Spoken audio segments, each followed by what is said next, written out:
Hola a todas las personas que nos ven en este canal. Vamos a continuar con la lectura de nuestro libro escogido ahora, La Guerra de los Dioses y los Hombres, escrito por Zecharia Sitchin, ya fallecido en el 2010, un gran estudioso de las tablillas sumerias, de los pocos que podían traducirlas, pero especialmente de los pocos traductores de esas tablillas que eran un poco independientes, se puede decir, que no estaban tan condicionados por las grandes empresas que le pagan a estos señores para que vayan a investigar las tablillas, sobre todo empresas, organizaciones europeas y estadounidenses que le financian todos esos viajes que tiene que hacer ese personaje a Medio Oriente a investigar esas tablillas, a desenterrarlas. Pero este señor, cuando quiere escribir, entonces tiene que escribir lo que ellos acepten y aprueben. Zecharia Sitchin estaba un poco libre de esa presión y por eso tradujo los textos de una manera más confiable que de aquella manera como la hacen aquellos que han sido financiados por esas empresas privadas que acumulan aquel conocimiento, que lo secuestran y que dan al público solo lo que ellos quieren que se publique. Entonces Zecharia Sitchin era un personaje un poco libre de esa presión y por eso tenemos esta riqueza en estos libros que él escribió sobre la traducción de las tablillas ahí en la región que se llama hoy Mesopotamia, lo que hoy es Irak, Irán, Siria, Palestina, todas esas regiones ahí, parte de Turquía, el Medio Oriente. Y nos dejó ese tesoro en varios idiomas, escribió varios libros, como 10 o 8, 12 libros. Este es el tercero que estamos leyendo. El libro que nos enseña cómo los llamados dioses, personas que vinieron de Nibiru, del planeta Nibiru, hace 400.000, 500 años, según informan las tablillas traducidas por Zecharia Sitchin, después de miles de años vinieron en plan de buscar oro aquí, porque el planeta de ellos, Nibiru, tenía un agujero en la atmósfera y se estaba escapando por ahí. Entonces corrían el riesgo de desaparecer como planeta, como civilización. En Nibiru hay un rey para el planeta, es un sistema monárquico planetario. Después de miles de años guerreando, matándose, como estamos nosotros aquí ahora en esa etapa de guerra y guerra y guerra, llegaron a un punto en que se sentaron a hablar. Como dice el refrán, toda guerra tiene un final que es el diálogo, para buscar la paz, porque si no se van a autodestruir todos. Allá después de cientos de años, mucho tiempo guerreando, una región del norte contra la región del sur, fueron desarrollando armas cada vez más perfeccionadas para matarse entre ellos. Dice el libro perdido de Enki, hablando él de su planeta, porque él nació allá, que después de tantas guerras se llegó a un plan y pactaron un armisticio y decidieron entonces parar de guerrear por el bien de todos. Y decidieron entonces elegir un rey para todo el planeta. Los del sur, que luchaban contra los del norte, se juntaron, una comisión de cada grupo, de cada bando, y esos dos grupos acordaron, en nombre de todos, unos puntos para conseguir la paz. Y uno de los puntos principal fue elegir a un rey para el mundo entero, para el planeta entero. Si era del norte, iban a echar suertes. Si salía electo un rey del norte, tenía que tomar una reina del sur que fuera su compañera en el gobierno. Así lo hicieron.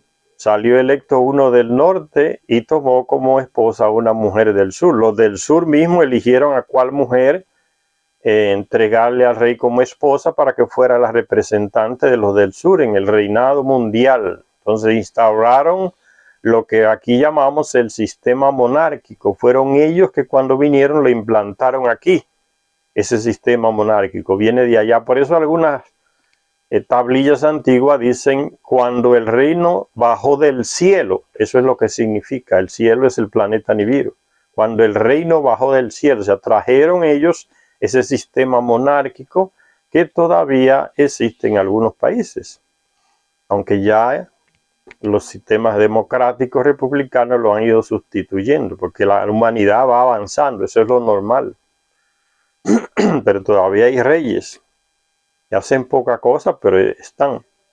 Entonces, ese sistema de gobierno, ese sistema de hacer guerras que ellos tenían allá, de luchar por el poder, de luchar por territorio, de desarrollar armas cada vez más sofisticadas, los científicos de cada bando del norte y del sur desarrollaron armas para guerrear mejor, intentar ganar a los otros. Todo eso lo trajeron acá. Llegaron aquí, reprodujeron las mismas divisiones que tenían allá, las luchas por el poder. El hijo del rey lo heredaba, pero las leyes fueron cambiando, se fue todo trastocando allá. Y el heredero fue destituido por otro que no era heredero. Son unos cambalaches que se surgieron ahí entre ellos.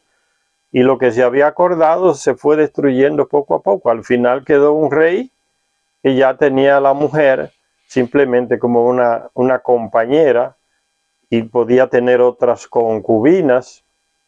Se deterioró todos los acuerdos. En esa situación es que llegan aquí a buscar el oro, porque ya sabían que aquí había oro, porque sabían el origen de este planeta, cómo se formó. Y lo dice en el libro perdido de Enki, el génesis de nuestro sistema solar, cómo fue formado. Ellos lo sabían, lo estudiaban desde su planeta. Sabían que aquí había el oro y descubrieron ellos allá que lo único, después de haber lanzado varios materiales al espacio a ver si se tapaba aquel agujero, después de varios miles de años de terrenales aquí, descubrieron que lanzando oro se tapaba, molido hasta un punto finísimo, se mantenía ya encima ese oro y se tapaba el agujero. En Nibiru entonces hay oro, pero el oro que hay es muy poquísimo y no podían atenerse a aquel poco oro que hay en Nibiru. Entonces ellos sabían que en este planeta, por su origen, había mucho oro.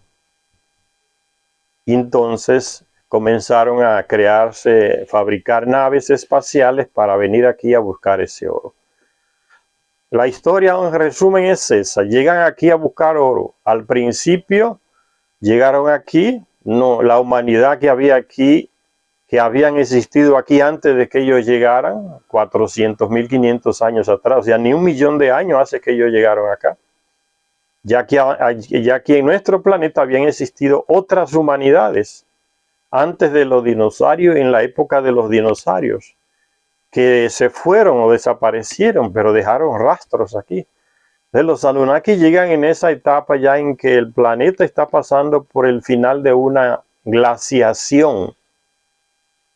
Se están derritiendo, el clima está cambiando, se están derritiendo las grandes hieleiras o hielos de los polos del planeta. Se está cambiando, son cientos y cientos de años en lo que pasa ese proceso, y ellos llegaron en esa etapa, la última glaciación de la cual se conoce en nuestro planeta. Y ellos mismos llegaron en grupos de 50, de 60, comenzaron a extraer oro, descubrieron que había oro en las aguas, pero no era suficiente para el que ellos querían enviar allá y la urgencia que tenían. Y después descubrieron que había más oro debajo de la tierra y crearon unas grandes minas ahí en África, el centro sur de África, que ya se han encontrado los rastros. Muchos científicos europeos estadounidenses han ido a esos países por ahí, Zimbabue, Centroáfrica, y han descubierto que hubo una mineración antiquísima que no consiguen establecer la edad, porque se han encontrado los rastros de mineración profunda. Eran los Anunnaki extrayendo oro, está en las tablillas, y llevándoselo en sus naves hacia Nibiru. Después de miles de años, los trabajadores de ellos que habían en las minas, los Anunnaki, se rebelaron porque era un trabajo horrible de esclavo, destruía a las personas, y se rebelaron contra el comandante en jefe. Y uno de ellos, de los principales comandantes, Enki, que era un científico de lo más avanzado que uno puede imaginar, sugirió la idea de modificar un ser que ya él había visto en las estepas de África, un ser parecido con ellos, dice el escrito de Enki. Peludo, pero parecido con ellos.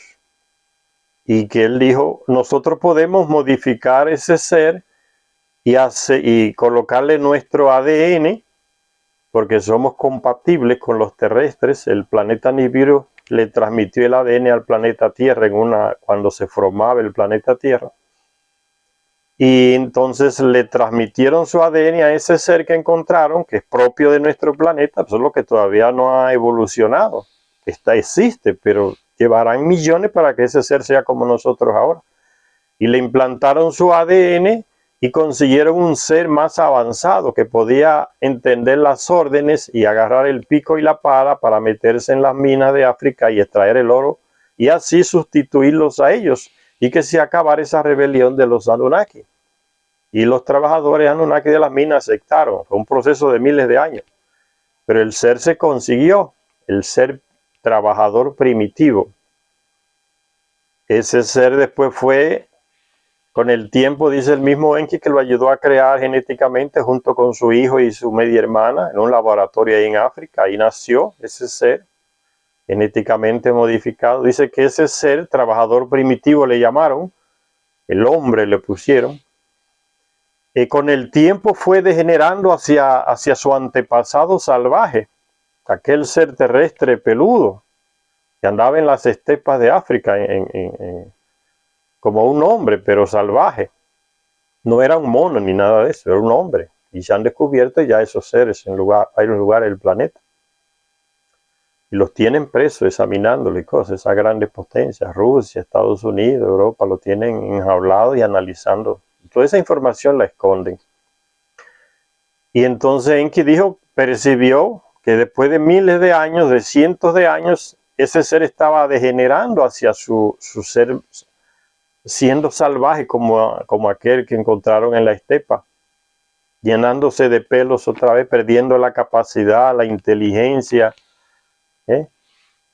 Y Enki, viendo eso, decidió crear otro ser, hacer otra modificación genética encima de ese ser.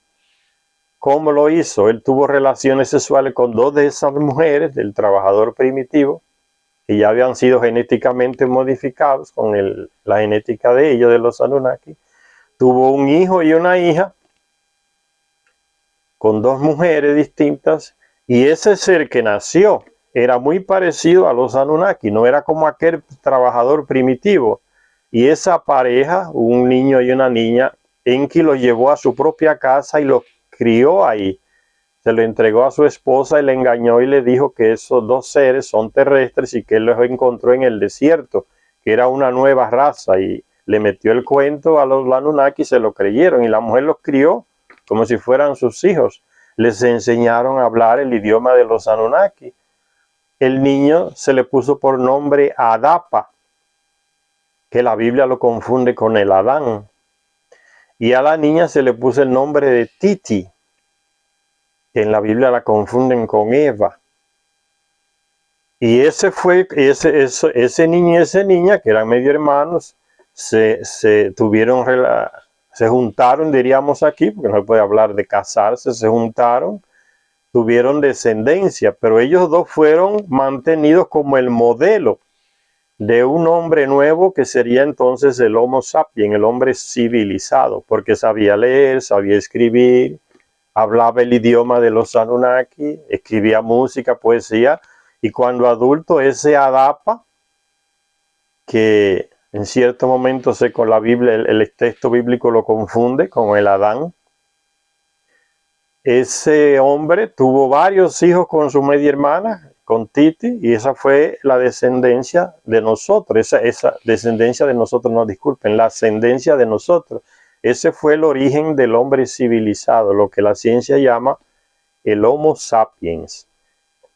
Y esa es la respuesta a tantas incógnitas que muchos científicos europeos y estadounidenses se cuestionan y se hacen por terquedad, porque no creen en lo que dicen las tablillas. Y esconden las informaciones, son tercos. Ellos dicen es que hay un vacío en el ser humano, porque se han encontrado seres terrestres que son hombres salvajes, o sea que no han evolucionado, pero van evolucionando. Y esa evolución lleva millones de años, como mostró la teoría de Darwin.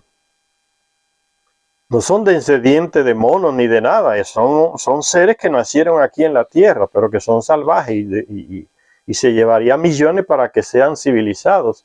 Entonces, ¿cómo es que aparece el Homo sapiens si no sigue ese proceso de supuesto proceso civilizatorio, evolutivo?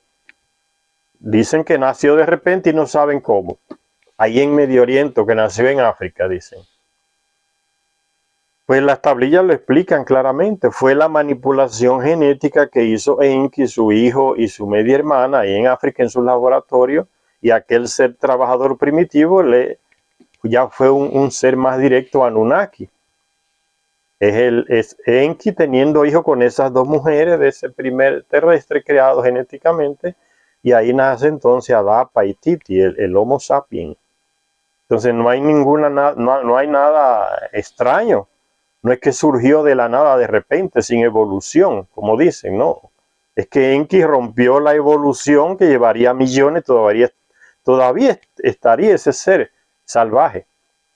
Entonces Enki rompe esa evolución al hacer ese trabajo genético en ese ser y nace el hombre civilizado. El semen directamente de Enki con una mujer de esas, de la terrestre, ya modificada genéticamente también.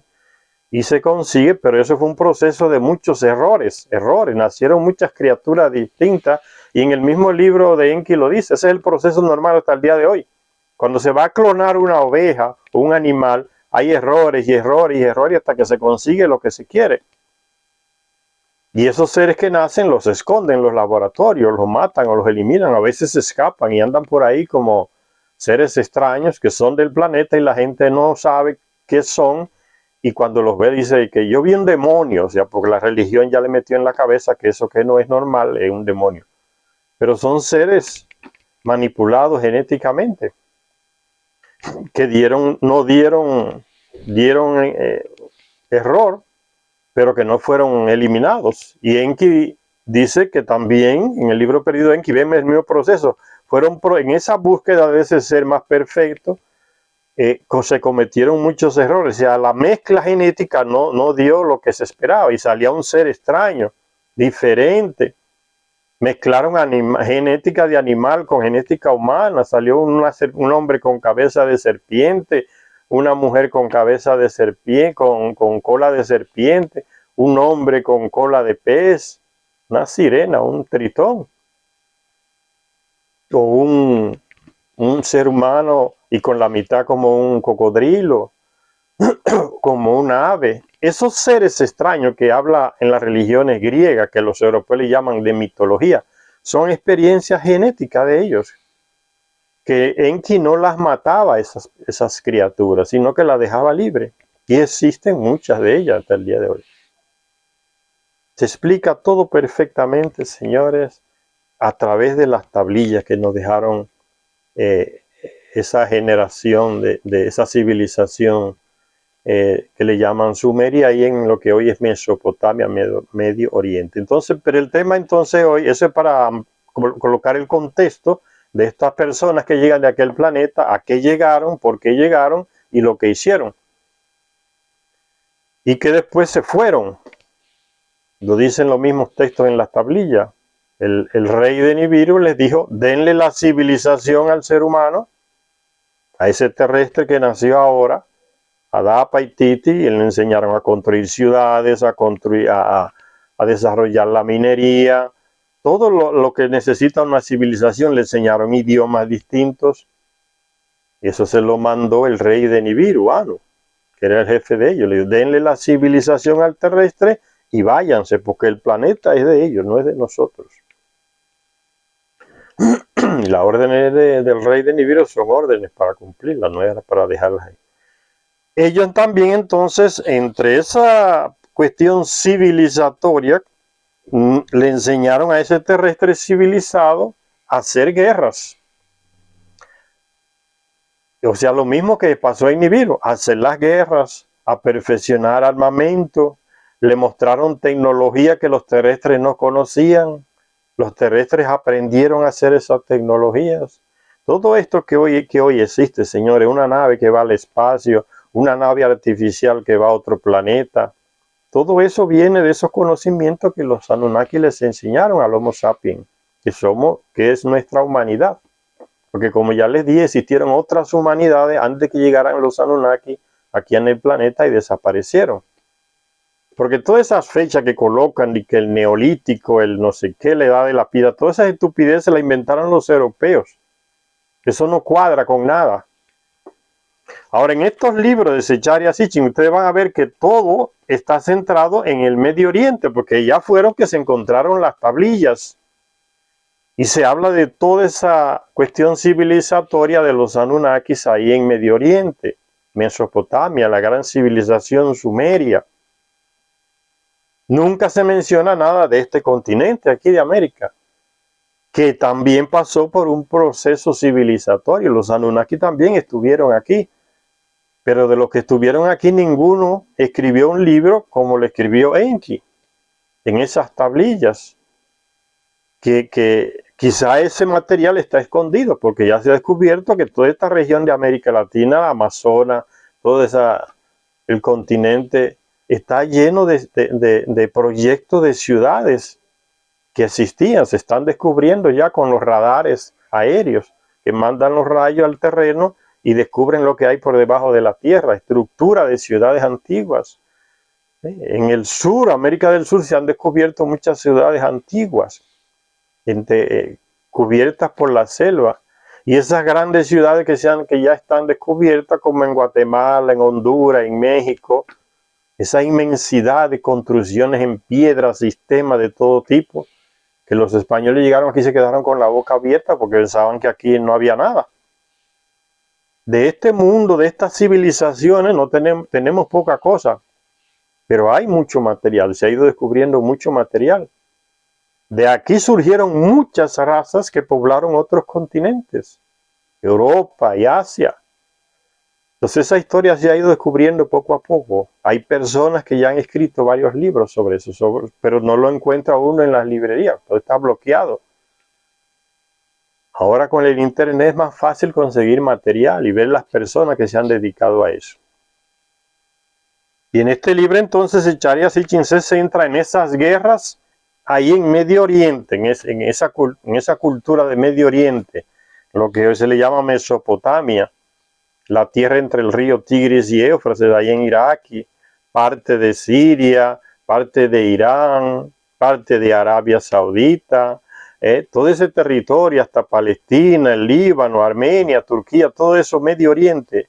Estos libros de Zecharia Sitchin tratan de esas civilizaciones y de esas guerras que se realizaron allá.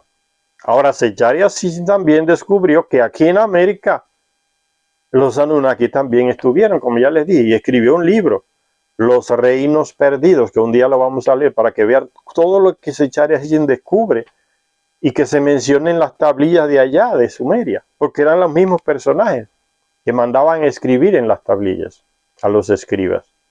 Aquí en Ecuador se ha encontrado en cuevas material escrito en tablillas de metal, y que es la misma escritura de los sumerios, cuneiforme, como se le dice, se le puso un nombre a un europeo que fue por allá, porque parecían cuñas. Escritos, imágenes que aparecen aquí en Ecuador, en algunas cavernas por ahí escondidas, son las mismas que se aparecen allá en Egipto y en Sumeria. Imágenes de personajes que prácticamente es el mismo personaje, simplemente en otra cultura. En los mayas, en los incas. Figuras y pinturas que es exactamente es una réplica Es algo igual que lo que se hizo en la cultura ya oriental. Entonces, porque ellos andaban en el mundo entero, tenían sus naves, no es nada extraño. Y aquí en este libro entonces nos centramos en la guerra que los Anunnaki les enseñaron a los terrestres, esa cuestión de la maldita guerra, como yo le digo, porque eso solo trae desgracia, las guerras. Sea para lo que sea, solo trae desgracia, destrucción y muerte, dolor, angustia, pérdidas humanas. Y que los terrestres entonces como que se viciaron con esa cuestión de la guerra. Primero la comenzaron entre ellos aquí, entre los Anunnakis aquí, los llamados dioses antiguos, y después incluyeron a los terrestres y le enseñaron manejo de armas, construcción de armas, métodos de guerra. Le prestaron armas a los terrestres para que se mataran entre ellos también. Los mismos llamados dioses Anunnaki usaban armas cuando iban con los ejércitos de los terrestres a luchar contra otros. Siguió la lucha aquí como estamos pasando la misma etapa que pasó el planeta de ellos. Hasta que después de miles de años de guerra consiguieron un reino mundial, consiguieron la paz. Pero que no es perfecto aquel sistema tampoco, tiene sus debilidades, golpe de estados, lucha por el poder, no paran, no tienen un sistema perfecto. Y estamos entonces repitiendo lo que ellos hicieron en Nibiru, porque ellos nos formaron y nos enseñaron a nosotros. Y hablamos entonces del imperio asirio, del imperio babilónico, del imperio de los caldeos, del imperio egipto, las guerras que sucedían entre ellos y cómo los dioses se iban de un bando para otro apoyando sus reyes, sus ejércitos. Y lo último que decíamos era que el rey Cambises conquistó un gran territorio, casi todo el Medio Oriente quedó bajo su poder. Llegó hasta Egipto y se proclamó faraón. A pesar de su victoria, Cambises se cuidó mucho de emplear en las inscripciones egipcias la habitual fórmula de apertura que decía el gran dios Ahura Mazda. A mí me da la impresión de que ese Ahura Mazda es Marduk. Me da la impresión de que es Marduk. Ahura Mazda, un Anunnaki, un dios de eso. Acuérdense que los dioses Anunnaki nombraban los reyes y los reyes tenían que hacer lo que ellos les ordenaban. Ve a guerrear aquí, ve a guerrear allá, no vayas a guerrear ahora. Y le proporcionaban armas, iban con ellos en la guerra acompañándolos también. Pero muchos reyes los desobedecían y caían en la desgracia y se perdían, caía el imperio aquel, cuando el dios o el Anunnaki los abandonaba a su suerte, por no obedecerlos. Entonces dice que Cambises llegó a Egipto, conquistó Egipto y se proclamó faraón, pero que actuó con cierto respeto porque a los dioses de allá, o sea, a los Anunnaki que gobernaban allá, los respetó y aceptó que el Anunnaki que lo envió a él, Ahura Mazda, no reinaba allá. Por eso él dice, el gran dios Ahura Mazda me eligió, dice Cambises. Reconocía así que Egipto no entraba dentro de los dominios de su dios. Como deferencia a los dioses independientes de Egipto, o sea, como respeto a ellos, deferencia, Cambises se postró ante sus estatuas, aceptando su dominio de esos dioses de Egipto, esos Anunnaki que reinaban en Egipto. A cambio, los sacerdotes egipcios legitimizaron su soberanía sobre Egipto. O sea, no llegó destruyendo como hacían normalmente. Cuando un Anunnaki enviaba a su rey a conquistar un lugar, le decía, destruye todo. Las estatuas de los otros Anunnaki que habían ahí, destruyelas también, o sea, de los otros dioses. Y eso es lo que hace Yahvé, que es uno de ellos también. Donde quiera que llegue el ejército de Yahvé, con los israelitas, sea Moisés, sea Josué y esas guerras, era para arrasar. Pero el Yahvé no tenía estos escrúpulos que tiene este Ahura Mazda o este Anunnaki que envía a Cambises. Dice que para que respete los dioses que están en Egipto y los reconozca también que son dioses y no destruya sus templos, los respete. El Dios, el Yahvé de Israel, es uno de ellos, era un Dios guerrero, que era un tipo guerrero, pero le llama en la misma Biblia el Señor de los ejércitos. Eso no tiene nada que ver con amor y misericordia, ya se lo dije. Eso es la religión que le ha metido esa estupidez a la cabeza en la gente. Un Dios guerrero. Incluso les dije que hay un libro mencionado en uno de los textos bíblicos del Antiguo Testamento que menciona un libro que se titula Las guerras de Yahvé. O sea, que alguien recogió las guerras que ese tipo hacía. Yahvé es un guerrero. Destruyan todo, todo, quemen todo, anatema. O sea, no dejen nada en pie, ni las ciudades, ni los árboles, ni niños, ni niñas, ni mujer, ni hombre. Arrasen todo, que ahí no se plante nada más. Era más salvaje, Yahvé. Yahvé es uno de ellos.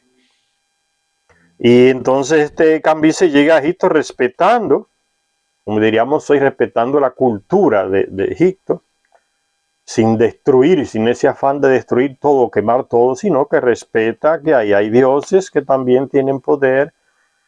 Y los sacerdotes servidores de esos dioses entonces lo aceptan que él ganó y lo coronan faraón. Y le dan el título de descendiente de Ra. ¿Y quién era Ra? Amón-Ra, Marduk, que era otro de ellos, de los Anunnaki. En el Antiguo Testamento a los Anunnaki se les dice Anakim, Elohim, los Nefilim, son las mismas personas, con diferentes nombres, los que crearon al ser humano. Ya le dije que la Biblia está muy manipulado. Todas esas Biblias que tenemos son puras interpretaciones. Si se echara así, si no, es que la Biblia no es para interpretarla. Es un texto antiquísimo que está ahí para leerlo literalmente, porque son hechos históricos. No es para interpretar. Es para leer y eso es lo que sucedió. Cuando se dice de nave, es nave. No puede poner la gloria de Dios. Tiene que decir la nave de tal Elohim. Está toda manipulada. Un simple ejemplo. Cuando Enki, su hijo, dice los textos sumerios son más antiguos que los textos de la Biblia. La Biblia resume, muy resumido, textos que ya están en las tablillas sumerias. Y en la Biblia, esos escribas judíos, esos teólogos católicos se han dedicado a manipularla. ¿Para qué? Para adaptar la Biblia al Dios, al monoteísmo que existe hoy, sea Alá, sea Yahvé, sea Dios de los cristianos. Porque el Dios de los católicos, la gente lo confunde. La gente habla de Dios y Dios y Dios, pero la Iglesia Católica no tiene un Dios. La Iglesia Católica en su doctrina dice que es Padre, un Hijo y un Espíritu Santo.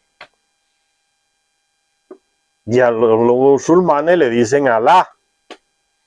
Y los judíos le dicen Yahvé. O Jehová, como otros traducen. Son los mismos personajes que de misericordia y amor no tienen nada. Es solamente leer los textos antiguos para que vean lo que estoy diciendo. Ya otros dijeron lo que yo estoy diciendo. Y entonces el Cambises llega a Egipto y respeta el poder de los otros. Recuérdense que Egipto era región donde comandaba Marduk, que también tenía una ciudad ya en Medio Oriente, en Mesopotamia, llamada Babilonia, Babil, la ciudad que él fundó allá. Aunque no eran sus territorios, se implantó allá desafiando a otros Anunnaki, y eso produjo guerras. Y entonces Cambises llega a Egipto y deja esos templos del dios Ra ahí tranquilos, no los destruye, o sea, reconoce el poder que tiene ese Anunnaki ahí también, y los sacerdotes lo nombran descendiente de Ra, Amón-Ra, que es Marduk. Dice, y sigue diciendo entonces Echariasichi, en el mundo antiguo se hallaba ahora unido bajo un único rey, que Cambises, el padre de él y el abuelo de él fueron conquistando, apoyados por esos Anunnaki llamados dioses, y agarraron todo el Oriente Medio. Desde Mesopotamia, aquí lo que es Irak, y subieron hasta Palestina, ya hasta la frontera con el Mediterráneo, el Líbano, y todo lo que es Turquía, Armenia, todo eso, y Egipto, todo eso era el Medio Oriente. O sea, el tipo agarró todo los territorios. Dice el mundo antiguo, por eso se echaría así en el mundo antiguo. El mundo antiguo se hallaba ahora unido bajo un único rey, elegido por el gran Dios de la verdad y la luz, Ahura Mazda, y aceptado por los dioses de Egipto. O sea, los otros dioses como Amon-Ra o Marduk lo aceptaron. Usted ganó. Ni dioses ni hombres tendrían ahora motivos para guerrear entre sí, porque ya estaban todos los territorios unidos por uno, Cambises. Y entonces se echaría así en medio criticando, ¿no? Como irónicamente. Ni dioses ni hombres tendrían ahora motivos para guerrear entre sí, paz en la tierra. Pero no fue así. Pero la paz fracasó al final, dice Secharia Sitchin. Al otro lado del Mediterráneo, los griegos iban creciendo en riquezas, poder y ambición. Esas son actitudes que llegaron de Nibiru, señores. Se la implantaron ellos a los terrestres en la cabeza, al enseñar el arte de la guerra, la desgracia de la guerra, la ambición por robar territorios. Dice que el primer rey que hizo guerra a otro, que le quiso hacer guerra, estaba ahí en Mesopotamia. Y le mandó una carta a otro que reinaba allá en lo que hoy es por ahí territorio de la India, que era el territorio de los Anunnaki, Inanna o Ishtar. Así sin nada le mandó a decir que tenía que entregarle todos los recursos de su país. Y el otro no entendió el idioma y no le hizo caso, le devolvió, le mandó hasta regalos y cosas que él no entendió porque no se entendían. Después que el que le mandó la amenaza entendió, lo volvió a amenazar, pero no pudo entrar allá a conquistar. O sea, a ese fue el primero que se le metió esa ambición y esa soberbia por el poder, ahí a robar territorio. Así inicia la guerra, para robar territorios. Y esa es la misma motivación de hoy, señores. La soberbia, el poder, la mente corrompida por el poder, la soberbia y la avaricia, y a robar las cosas de los otros, sea petróleo, sea las materias primas, como están haciendo, como han venido haciendo los europeos en África, Estados Unidos por aquí, por América Latina. Siguen las mismas actitudes, señores. Hasta que un día los pueblos se cansan y los imperios se debilitan y la gente y los pueblos comienzan a despertar, comienzan a surgir otros imperios entonces. Ya los africanos están saliendo de la tutela de Europa, que los tiene subyugados, todas las materias primas para Europa. Las monedas de los africanos son las monedas que le han implantado esas colonias, esos colonialistas que fueron de Europa a conquistarlos, sean los franceses, sean los holandeses, sean los ingleses. Y por cada moneda de esas que gastan, tienen que pagarle la mitad del valor de esa moneda a los países de origen, sea Francia, sea Holanda, sea Inglaterra. Es un robo descarado. Y la gente cree que los países africanos no se desarrollan porque son corruptos, porque son negros, porque son analfabetos, y que los que están allá en el norte de Europa o en Europa son blanquitos, nariz fina, cabello lacio, y esos sí tienen inteligencia, y por eso están más desarrollados que todos nosotros. Esa es la estupidez que le ha metido a mucha gente en la cabeza, porque los sistemas educativos de nuestros países están controlados por esa clase que tiene esa ideología. Ahora que Rusia paró de enviar gas a Europa, ellos mismos se cortaron la manguera, porque no fue Rusia que decidió no enviar, es que ellos, siguiendo a Estados Unidos, sancionaron a Rusia y prefirieron no comprar más el petróleo y el gas de Rusia para comprárselo a Estados Unidos 10 veces más caro, porque son lacayos y lambones de Estados Unidos. Ahora están pasando hambre, crisis de energía, porque la grandeza de ellos venía ¿de dónde? De los recursos, las materias primas que estaban sacando de África. no dejaban que los africanos se desarrollaran porque la materia prima se la llevaban los europeos.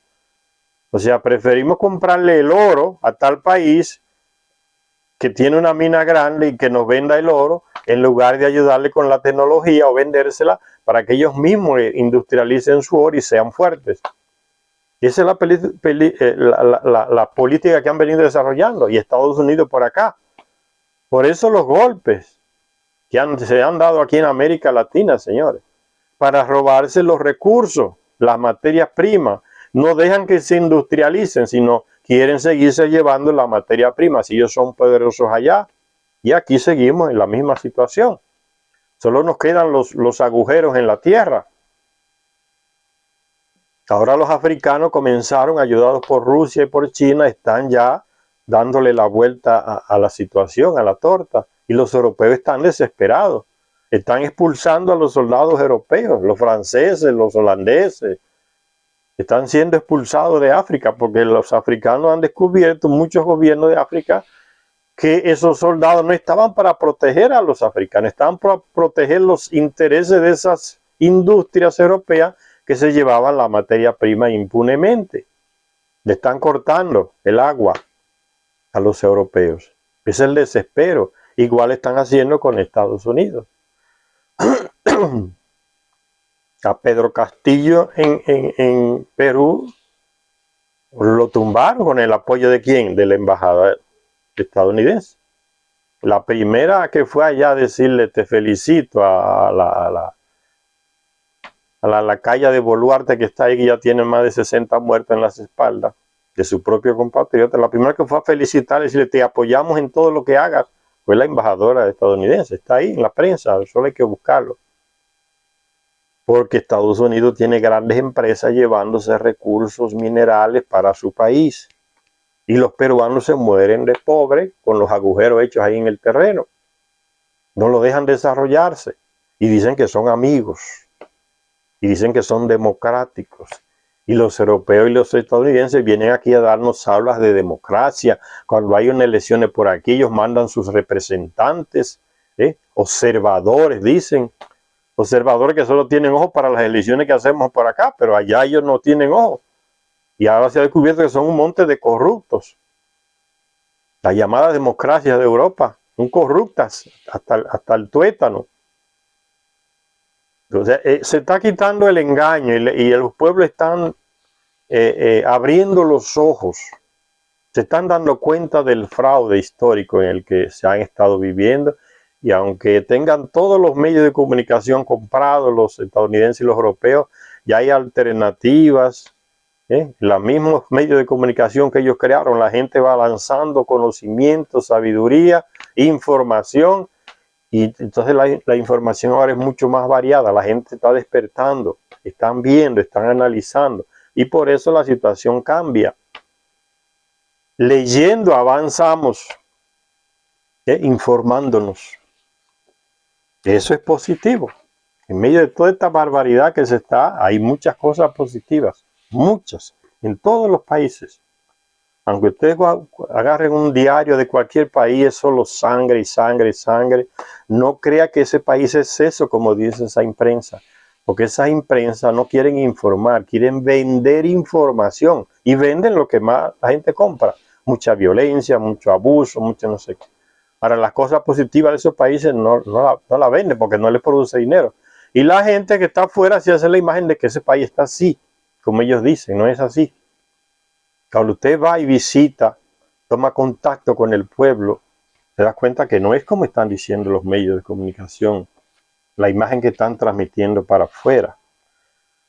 Entonces hay muchas cosas bonitas, muchas cosas positivas que están sucediendo y van avanzando, se va avanzando y hay cambios profundos. Aunque lo quieran esconder, la gente se está dando cuenta. O sea, esta civilización, esta humanidad, a pesar de todo, vamos avanzando. Por eso hay que mantener la esperanza hasta que uno se muera. Aunque uno no vea los cambios que uno quiere ver, morirse lleno de esperanza, porque esos cambios se llegan después de miles de años, de cientos de años, no es así de un día para otro.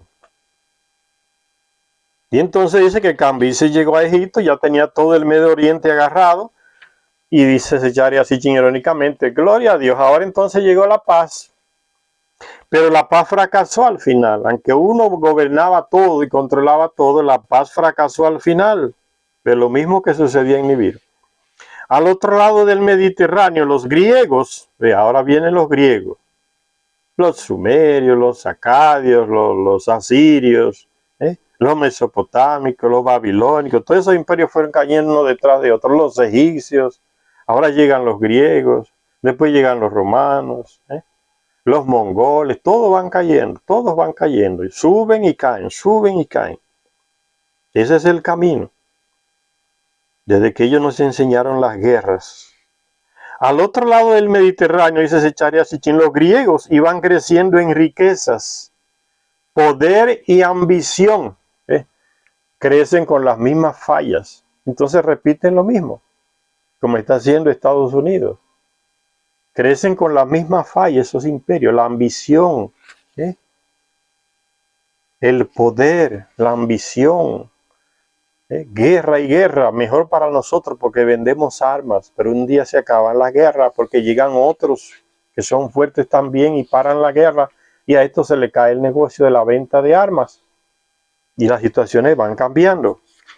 Por eso ya se habla, ¿no? Quieran o no quieran los europeos, los estadounidenses, se está pariendo un orden nuevo mundial. Hay un nuevo orden mundial.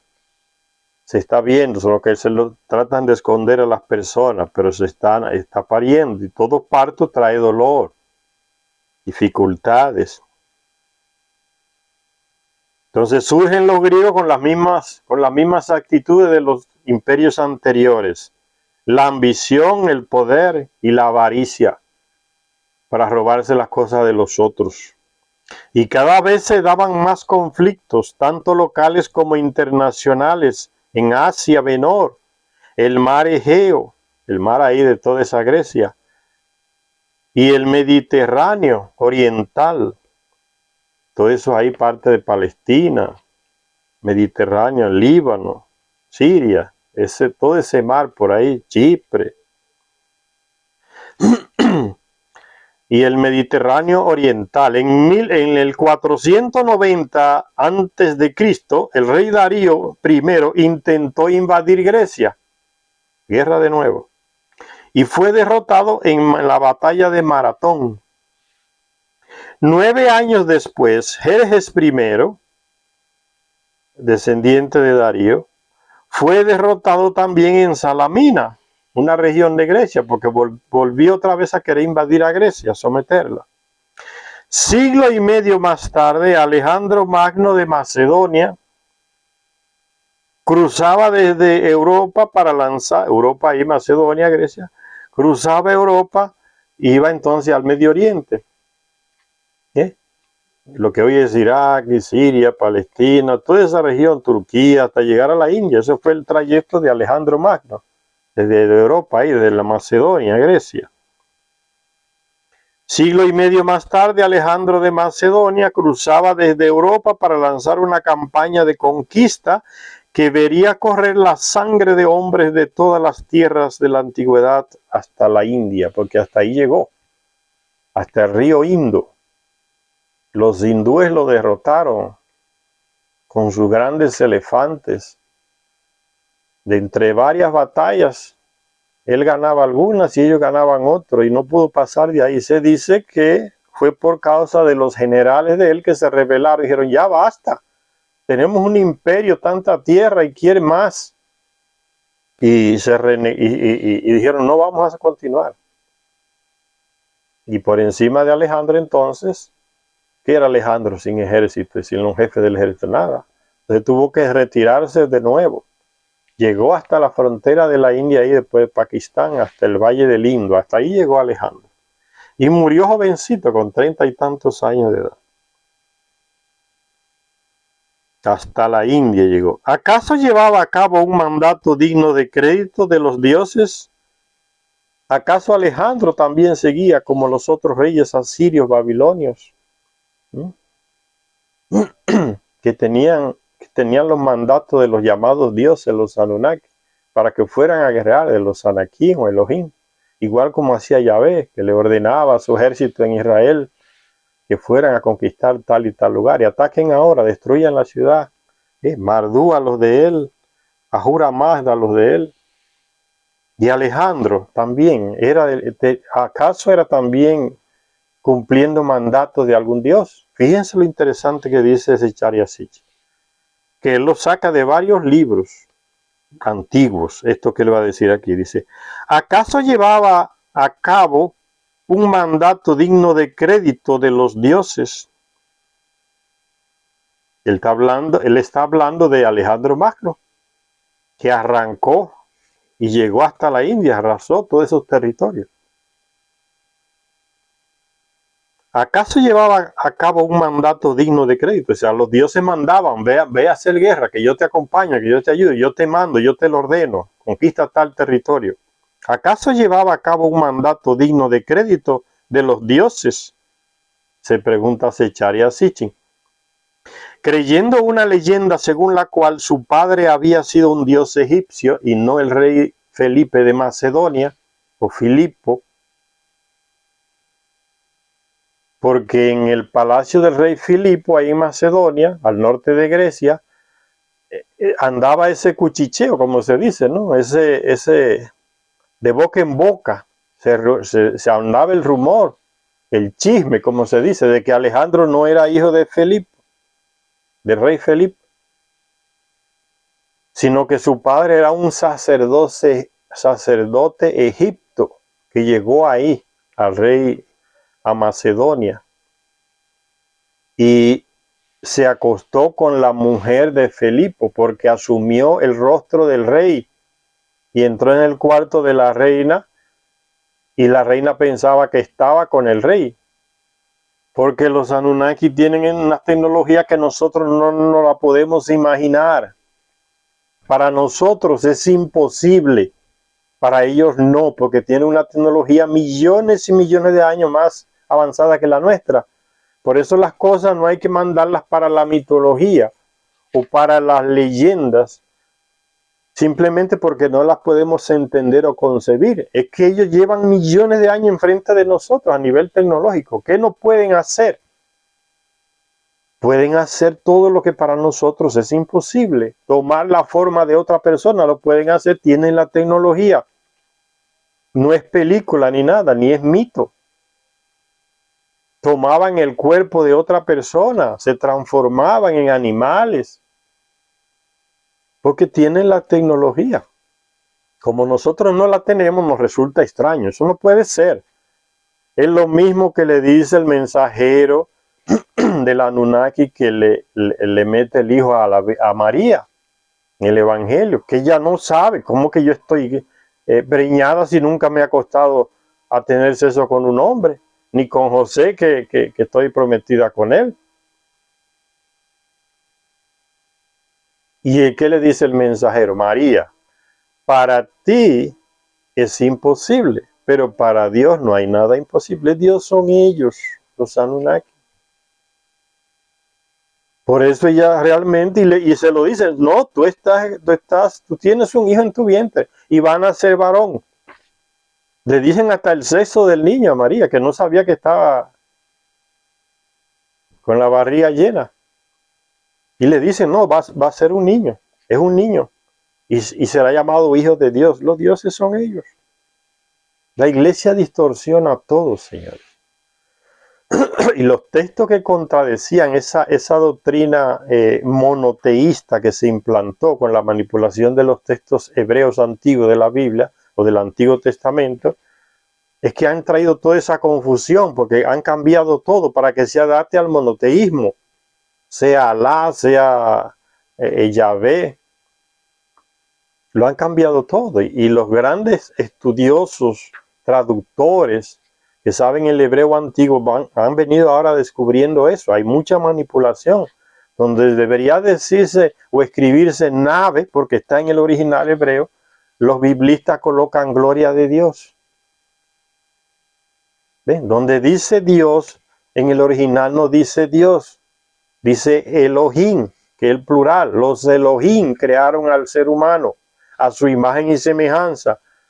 Por eso en la misma Biblia se ven las contradicciones de la manipulación, ¿no? Que todo lo cambiaron por donde decía Elohim, le metieron Dios. Y ahí entonces hay muchas cosas que no cuadran. Porque si es Dios, ¿por qué dice hagamos? ¿Mm? O cuando están, y después dice a nuestra imagen. Está hablando, son varios. El manipulador no se contradijo ahí, no consiguió. Porque a todo le mete Dios para que combine con el monoteísmo. Y en la Torre de Babel sucede lo mismo, en la narración de la Torre de Babel. La misma manipulación. El texto original los contradice, ¿no? Y Dios bajó a ver lo que estaban haciendo, la torre que estaban construyendo. Y dijo, si dejamos que hagan eso aquí ahora, dejamos, plural. Bajemos y destruyamos lo que están haciendo, plural. Es que no es nada. En la Biblia dice un gran especialista. No, estas cosas no las digo yo, señores. Yo he estudiado muchísimo en la Biblia. He leído varias veces, pero yo lo que he leído son Biblias, traducciones bíblicas, porque yo no sé leer el original hebreo. Yo me baso en gente que era traductor de la Iglesia Católica, que sabe el hebreo, que están vivos y han escrito muchos libros y por eso han diciendo lo que realmente dice el texto original. Europeos y judíos especialistas que saben el texto hebreo antiguo y han dicho las cosas claras. Esto no es eso lo que dice. No es lo que dice la iglesia, que está en la Biblia antigua no se habla la palabra, no se usa la palabra, no existe Dios en mayúscula. Se dice los Elohim, porque es plural, Elohim. Cuando el Elohim creó al ser humano, está hablando en plurales, son ellos, los dioses. Entonces estas cosas yo no me las invento, señores, yo me baso en textos de gente que sabe. Entonces seguimos con el caso, dice, ¿será que Alejandro Magno en su época todavía recibió esa influencia de los dioses para que hiciera esas luchas, esas guerras, conquistara territorio, como venían haciendo los antepasados? A él, no de él, sino a él, los otros señores, reinos de imperio, como los asirios, los babilonios, enviados por los dioses a conquistar, como era Ciro, como era Darío. Y con esa gente luchó Alejandro Magno y venció. Y entonces echaría así, pero hay algo extraño. Alejandro Magno llegó a Egipto en su carrera de conquistador hacia allá, hasta llegar hasta la India, desde Grecia hasta pasando por Medio Oriente, lo que es Mesopotamia, siguió hasta allá, hasta Asia, hasta el Indio, Pakistán, hasta el Indo, el río Indo. Dice que entonces, retomando, que andaba ese cuchicheo y ese rumor en el palacio del rey macedonio Filipo, o Felipe en español, en donde se decía que Alejandro no era hijo de él. Y parece que Felipe lo sabía, que no era hijo de él.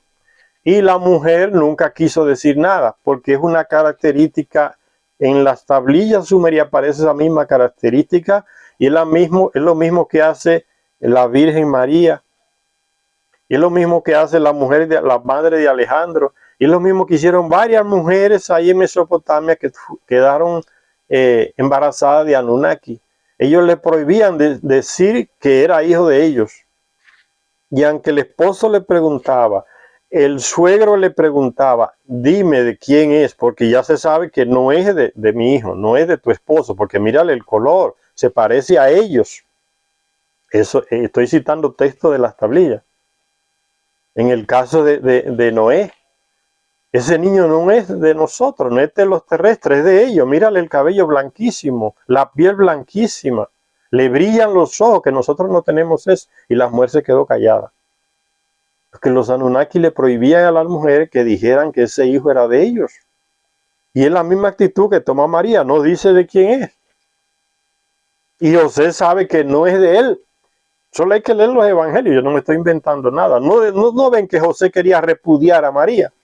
Y el mismo mensajero le dice, no la repudie, que eso es hijo de uno de ellos, hijo de un Dios. Quédate tranquilo, acepta el cuerno y críalo ahí. José estaba haciendo lo que hace un hombre normal. repudiarla porque me traicionó. Salió con una barriga y no es mío. Entonces, usted se va para su casa. Y el mensajero dice, no, respeta esa cosa, acepte ese cuerno ahí, que ese hijo, y le dijo claramente, ese hijo es hijo de Dios, no es tuyo, es hijo de Dios, entonces no te metas con esa gente. Y José se tranquilizó. Ese texto lo leen en las iglesias y lo ponen unos colorcitos ahí como que no es eso, pues es un cuerno. Lo manipulan para que la gente piense que es una cosita como espiritual, pero es un cuerno. José está reclamando porque la mujer le metió un cuerno y ese hijo no es de él. Por eso es que el mensajero dice, no es tuyo, es de Dios. Y ella, la pobre, no dice nunca que es de Dios, porque le prohibían a las mujeres que dijeran que era. Entonces eso hace la reina de la compañera del rey Filipo en Macedonia, hace lo mismo, se quedó callada, porque para ella se acostó con el rey. Pero después se descubrió que fue un sacerdote egipcio que llegó allá a Macedonia y se transformó, en lo que el rey estaba ausente, se transformó con la figura del rey, con el cuerpo del rey, y se acostó con la mujer y le hizo a Alejandro. Y eso sucedió muchas veces, ellos lo hacían. Tenían hijos con mujeres terrestres a cada momento. Y ustedes leen lo que le han dado por llamar que la mitología griega. Esto está lleno de eso, de cuernos, de los llamados dioses con mujeres terrestres. Léanselo un día, eso es cuerno y cuerno y cuerno, no paran. Y entonces dice que Alejandro conquistó Egipto y en lugar de continuar hacia el este, llegar a Siria, atacar a Ciro por ahí, a los caldeos, se desvió hacia el sur de Egipto con un grupo de sus guerreros a consultar un oráculo que le confirmó que sí, que el padre de él era un dios, Amón-Ra. Tú eres hijo de Amón-Ra, pero también le dijeron, tú vas a morir joven. Y él entonces se desesperó y comenzó a buscar ahí en Egipto una fuente que decían que tenía un agua que rejuvenecía, era tan pura que rejuvenecía, para ver si se libraba de eso que le dijeron esos sacerdotes ahí en Egipto, de que iba a morir joven, que bebiendo esa agua iba a tener una vida más alargada. Y es lo mismo que hacen en las tablillas, aparecen muchos reyes queriendo esa agua que los Anunnaki usaban, que le alteraba el ADN y así podían vivir miles de años. Y esas personas aparecen en los escritos antiguos, gente que vivió miles de años, no es invento. Ustedes cogen la Biblia y van a ver que los llamados patriarcas vivieron casi 1000 años, algunos, 600, 900, 700, y después murió otro que nunca murió porque los dioses se lo llevaron, se fue a vivir con ellos y le daba los alimentos de ellos que le hacía vivir una vida inmensa. El ciclo de vida de ellos, que es diferente al nuestro. Entonces dice que Alejandro conquistó Egipto para escuchar el oráculo del Dios que le confirma, un oráculo de un Dios significa un local, como un templo apartado de la ciudad, donde había una mujer normalmente que el Dios le transmitía a ella y le daba respuesta a las inquietudes de muchos reyes que iban allá a consultarla. Tú que te comunicas con Dios, dime qué es lo que me trae el futuro, qué debo hacer, o debo ir a esta guerra, ¿qué me dice el Dios? Ve, es lo mismo Dios dirigiendo todo a través de los llamados oráculos. El famoso oráculo de Delfo era un Anunnaki que lo dirigía y le transmitía a la sacerdotisa el mensaje, la respuesta, porque tienen capacidad de ver el futuro. Para lo que nosotros es imposible, para ellos no lo es. María, para lo que para ti es imposible, para Dios no. Es la misma, son la misma gente, Señor. Tienen esa capacidad. Y entonces eso es lo que es un oráculo, un lugar, y entonces la gente que iba a consultar el oráculo para ver lo que le venía en el futuro, si debía hacer tal cosa, le llevaban ofrendas como agradecimiento. Y la mujer le daba la respuesta. Dice, Alejandro conquistó Egipto para escuchar el oráculo del Dios que le confirmara, para que le confirmaran si era verdad sus orígenes semidivinos, o sea que era hijo de una terrestre, la mujer del rey, su madre, y un dios Anunnaki, que no es terrestre, Marduk, Ra, Amón Ra de Egipto. Entonces él fue a ese oráculo para que le confirmara eso, el cuchicheo, el chisme que había en el palacio. O sea, cuando Alejandro toma el poder en Macedonia, ya tiene el poder y puede avanzar, y entonces aprovecha para ir a consultar ese oráculo. Ahora yo voy a consultar lo que se decía de mi mamá o de mí allá en Macedonia. Y eso es lo que hace.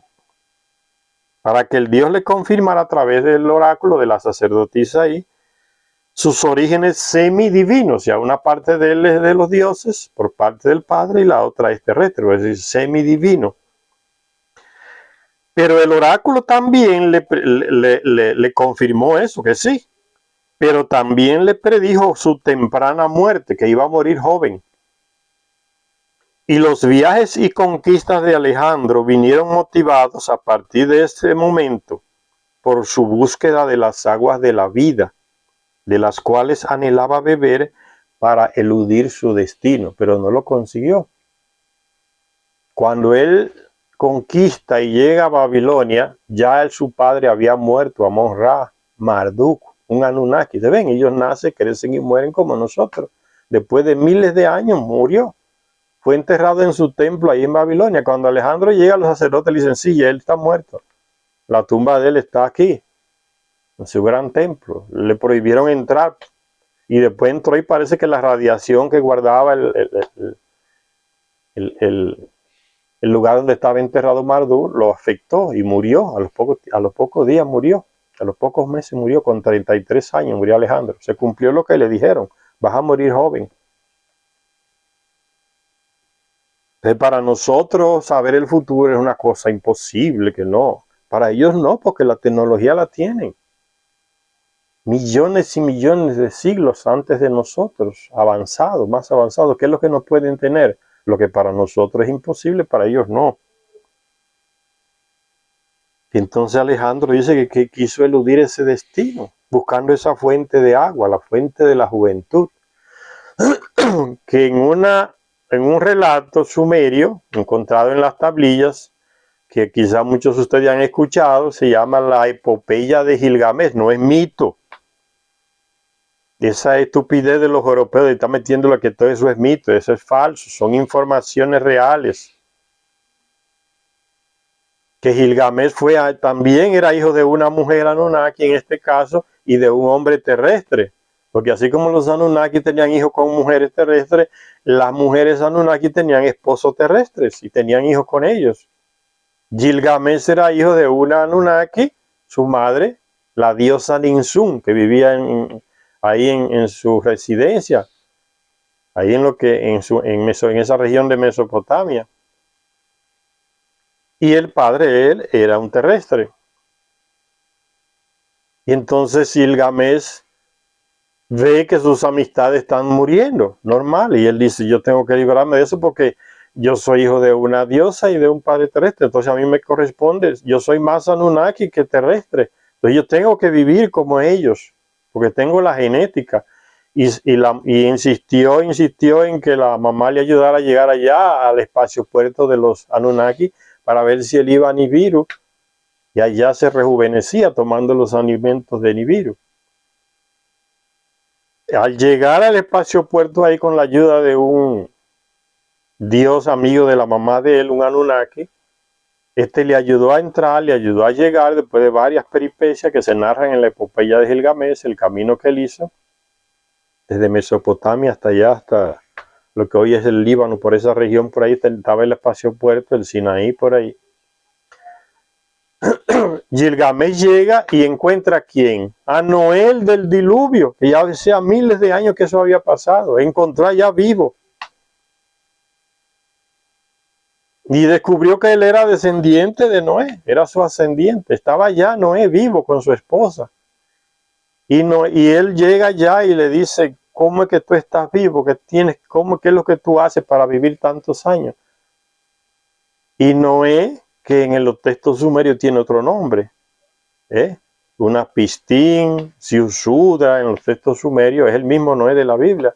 Y Noé entonces le dice que ellos están vivos porque uno de los dioses, llamado Enlil, uno de los comandantes, los colocó en ese lugar y ellos usan un agua que tiene una fuente de agua que tiene una planta que la trajeron de Nibiru y está debajo en el fondo. Y esa agua, como ellos la beben, los rejuvenece, no deja que las células se envejezan. No era que tenían miles de años y la piel arrugada como una momia, con mucha gente que vive 120 años y parece una momia, no. Era que se mantenía en la misma edad que cuando comenzaron a tomar el agua, más jóvenes. Y entonces le dicen, esa planta está ya en el fondo de esa fuente. Y Gilgamesh aprovecha que Noé y su esposa se van a dormir, se amarra unas piedras en los tobillos y llega al fondo y agarra la planta y huye. Cuando viene hacia su ciudad, se entra a bañar en las playas, en un mar, puede ser el Mediterráneo, uno de esos mares por ahí, y deja la planta en la orilla, ahí donde está su ropa. Cuando sale de bañarse, descubre que una serpiente se llevó la planta. Y ahí llora y va triste y se vuelve a su ciudad. Fracasé. Y ahí muere como un terrestre al poco. No consiguió, porque ni la consiguió consumir el agua de esa planta. Y entonces muere, dice el texto, y Gilgamesh murió como los otros compañeros de él, ahí reinando, después de varios años. Alejandro repite lo mismo, señores. Está buscando esa fuente de la vida que le ayude a vivir, que le dé el ADN que tiene de su padre, que es Anunnaki, igual que Gilgamesh. Quiere eso porque él es hijo de él. Pero los sacerdotes le dijeron, no, es que sabemos lo que te espera en el futuro, tú vas a morir joven, y así murió.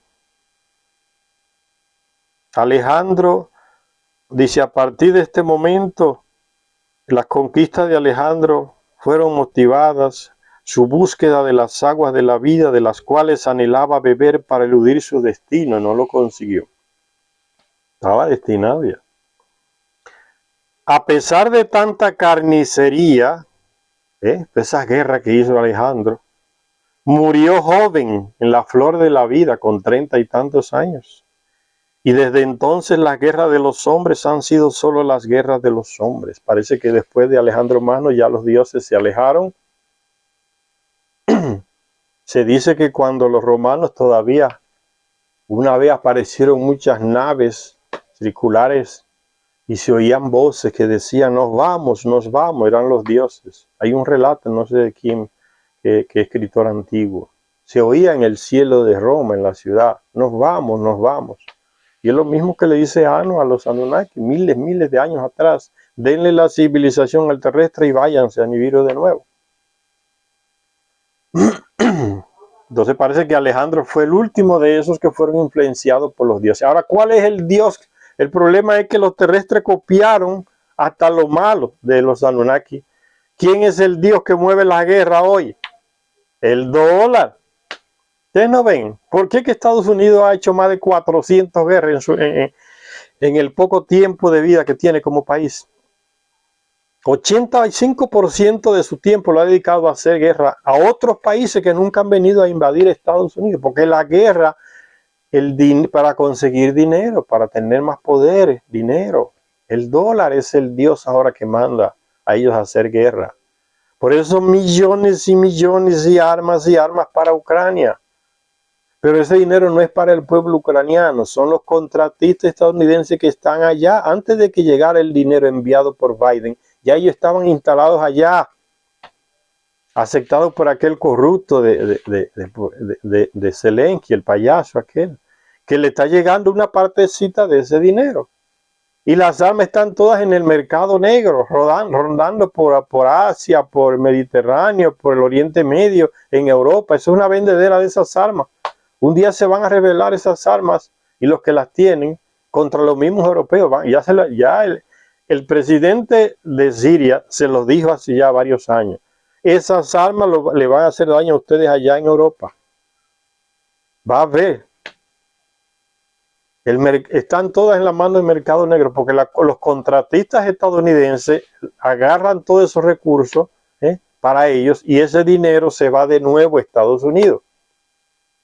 Ese dinero no es para beneficiar a los ucranianos, al pueblo de Ucrania, en nada, ni siquiera a la mayoría de los soldados. Los soldados ucranianos están escapando del país y Zelensky tuvo que dictar una ley prohibida la salida del país a cualquier hombre ucraniano para agarrarlo y mandarlo al frente. Están huyendo porque esa causa no es una causa del pueblo ucraniano, esa guerra.